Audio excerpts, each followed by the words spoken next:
Con todo esto tenemos que continuar entrando en detalle de grandes asuntos como lo que es la temperatura de la locomotora apagada de Europa, de Alemania, y para hablar de ello nos acompaña esta mañana Pablo Duarte, analista de Flossbach von Storch Research Institute. Pablo, muy buenos días. Muy buenos días y gracias por la invitación. Gracias a ustedes, por cierto, feliz 2025, en un momento en el que Alemania está en el punto de mira y acaban de publicar ese informe, ¿no?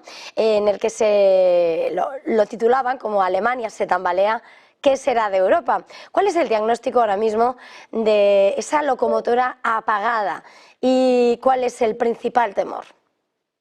Sí, bueno, como lo dices bien, Alemania empieza el año como una locomotora apagada. Y si nos fijamos, este no es un problema que haya sido solamente por la guerra en Ucrania, de la cual hablaban hace un momento. Alemania ya venía con problemas de producción desde antes. Incluso desde antes de la pandemia veíamos que la producción industrial alemana venía cayendo. Y este deterioro de la economía alemana sencillamente se exacerbó con la pandemia, con la guerra en Ucrania, y ahora estamos ante las expectativas de que pueda pasar con la presidencia de Donald Trump. Pero el punto acá es que Alemania ha venido siendo el prestamista de última instancia de la eurozona, por decirlo de otra forma. Alemania ha sido el soporte económico durante muchos años, no solo porque ha sido un gran consumidor de productos europeos y de servicios europeos, porque ha tenido una industria que, digamos, que se ha echado del hombro el desarrollo de toda la zona, sino que además cuando tuvimos la crisis del euro, que fue una crisis de deuda después del 2008, Alemania fue el país que tenía los medios financieros para financiar y subsidiar a los países que estaban en dificultades. Y todo esto en un enmanaje político complicado. Entonces, la gran pregunta que nos hacemos es, bueno, ¿qué pasará o qué puede pasar en la zona, en Europa, en la eurozona, si Alemania se debilita, sobre todo teniendo en cuenta que Francia también ya está debilitado? Entonces vemos que hay varios riesgos, ¿no? Por un lado, pues si Alemania se debilita, no va a tener esa fuerza económica con la que venía actuando desde antes. Su industria ya no va a seguir pudiendo soportar el resto, digamos, de la economía europea y demandar todos los bienes y los servicios que ha venido demandando, pero además, si sus finanzas empiezan a deteriorar, ese papel de prestamista de última instancia ya no va a ser tan fácil de cumplir.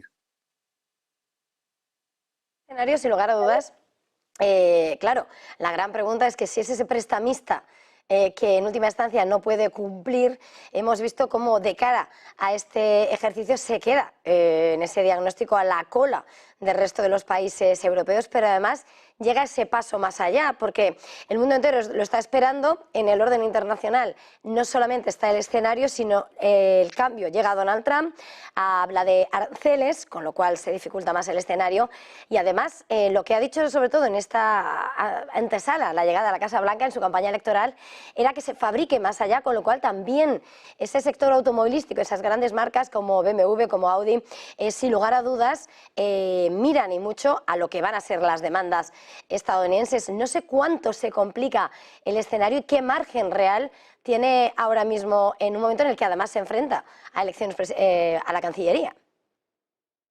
Sí, no, es un dilema con distintos problemas. Por el lado de los aranceles, vemos que la industria alemana pues depende mucho de China, por un lado, que es una economía que en estos momentos está también muy débil, y de las exportaciones a Estados Unidos. Con los aranceles, la industria alemana va a tener que reinventarse en su esencia y en su manera de hacer los negocios.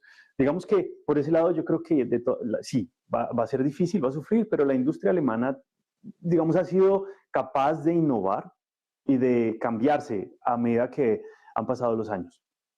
El problema más grande es el peso regulatorio y estructural que hay, porque entonces ahora con toda la regulación adicional que tenemos a nivel alemán y a nivel europeo de cadenas de suministro, de verificación, de temas ambientales, hace que sea un peso aún más para cargar.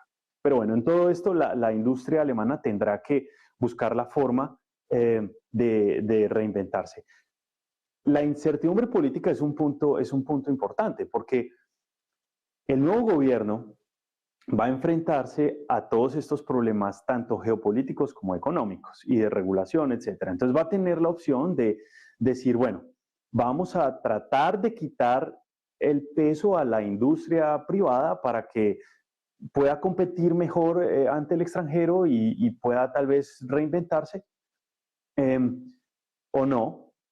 Y además puede tomar la decisión de decir, bueno, vamos a estabilizar las finanzas estatales o vamos a invertir grandemente para tratar de mejorar la infraestructura y todo eso. Y acá hay una discusión grande.